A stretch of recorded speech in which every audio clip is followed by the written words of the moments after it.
Hello friends, welcome to Suvaiyana Samayal. இன்னைக்கு நம்ம சுவையான சமையல் சேனல்ல ரொம்பவே சுவையான பீஃப் ரோஸ்ட் சுலபமா எப்படி செய்யறது அப்படிங்கறத தான் பார்க்க போறோம். வாங்க வீடியோக்குள்ள போகலாம். சுவையான சமையல் சேனலை நீங்க இன்னும் சப்ஸ்கிரைப் பண்ணலனா சப்ஸ்கிரைப் பட்டனை கிளிக் பண்ணி சப்ஸ்கிரைப் பண்ணிக்கோங்க. கூடவே பக்கத்துல வர பெல் ஐகானை கிளிக் பண்ணி ஆல் செலக்ட் பண்ணிக்கோங்க. இந்த சேனல்ல வர வீடியோஸை மிஸ் பண்ணாம பாருங்க.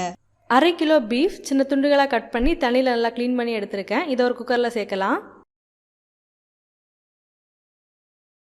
கூடவே தேவையான அளவுக்கு உப்பு சேர்த்துக்கோங்க. 1/4 டீஸ்பூன் மஞ்சள் தூள் சேர்த்துக்கோங்க. உங்க காரத்துக்கு ஏற்ப மிளகாய் தூள் சேர்த்துக்கோங்க. நான் இதில் 1/2 டீஸ்பூன் மிளகாய் தூள் சேர்த்துருக்கேன். அடுத்ததா 1 டீஸ்பூன் தனியாத்தூள் சேர்த்துக்கோங்க. 1/2 டீஸ்பூன் கரம் மசாலா சேர்த்துக்கோங்க. 1/2 டீஸ்பூன் சோம்பு நல்லா ஃப்ரெஷ்ஷாக தட்டி சேர்த்துக்கோங்க. அடுத்ததா உங்கள் காரத்துக்கு ஏற்ப மிளகு நல்லா ஃப்ரெஷ்ஷாக தட்டி சேர்த்துக்கோங்க. நான் இதில் 1 டீஸ்பூன் மிளகு ஃப்ரெஷ்ஷாக தட்டி சேர்த்துருக்கேன். 1 டீஸ்பூன் இஞ்சி பூண்டு நல்லா தட்டி சேர்த்துக்கோங்க. அடுத்ததா உங்கள் காரத்துக்கு ஏற்ப பச்சை மிளகாய் கட் பண்ணி சேர்த்துக்கோங்க. நான் இதில் 1 பச்சை மிளகாய் கட் பண்ணி சேர்த்துருக்கேன். இதெல்லாம் சேர்த்ததுக்கப்புறமா இதை நல்லா கலந்து விட்டுக்கோங்க.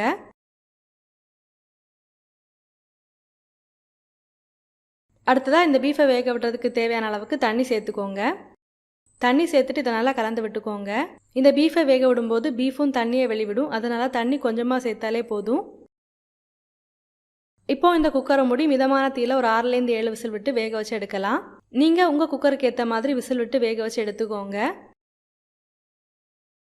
குக்கரோட ப்ரெஷர் ரிலீஸ் ஆகியாச்சு. இப்போ இதை ஓப்பன் பண்ணி பார்க்கலாம். பாருங்கள், பீஃப் நல்லாவே குக் ஆகி வந்திருக்கு. இப்போ இதை தனியாக எடுத்து வைக்கலாம். இப்போ ஒரு கடாய் எடுத்துக்கோங்க. கடாய் சூடானதுக்கு அப்புறமா தேவையான அளவுக்கு தேங்காய் எண்ணெய் சேர்த்துக்கோங்க. எண்ணெய் சூடானதுக்கு அப்புறமா கொஞ்சமாக சோம்பு சேர்த்துக்கோங்க.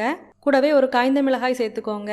1/4 கப் அளவுக்கு தேங்காய் சின்ன துண்டுகளாக கட் பண்ணி எடுத்துருக்கேன். இதில் சேர்க்கலாம். தேங்காவை நல்லா ஃப்ரை பண்ணி எடுத்துக்கோங்க. இந்த மாதிரி தேங்காவை கட் பண்ணி ஃப்ரை பண்ணி சேர்க்கறதுனால இந்த பீஃப் ரோஸ்ட் ரொம்பவே சுவையாக இருக்கும்.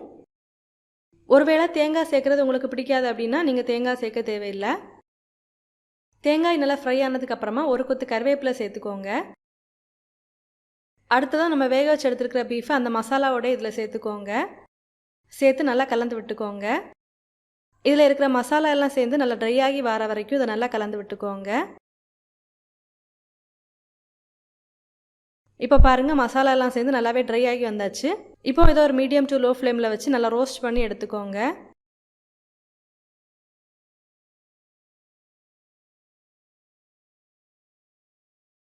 இப்போ பாருங்கள், பீஃப் நல்லாவே ரோஸ்ட் ஆகி வந்தாச்சு.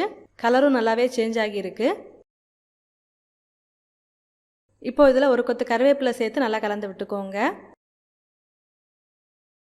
பாருங்கள், நம்மளோட சுவையான பீஃப் ரோஸ்ட் ரெடி ஆயிடுச்சு. நீங்களும் இந்த மாதிரி செஞ்சு பாருங்கள். செஞ்சு பார்த்ததுக்கப்புறமா உங்கள் கமெண்ட்ஸை மறக்காமல் எங்களோட ஷேர் பண்ணுங்கள். இந்த வீடியோ உங்களுக்கு யூஸ்ஃபுல்லாக இருந்துச்சு அப்படின்னா உங்கள் நம்மளோட பகிர்ந்து கொள்ளுங்கள். நீங்கள் இன்னும் நம்ம சுவையான சமையல் சேனலை சப்ஸ்கிரைப் பண்ணலைன்னா மறக்காமல் சேனலை சப்ஸ்கிரைப் பண்ணிக்கோங்க. இந்த மாதிரி சுவையான ஒரு ரெசிபியோட நான் உங்களை சந்திக்கிறேன். அது வரைக்கும் சுவையா சமைங்க, சுவையா சாப்பிடுங்க. நன்றி.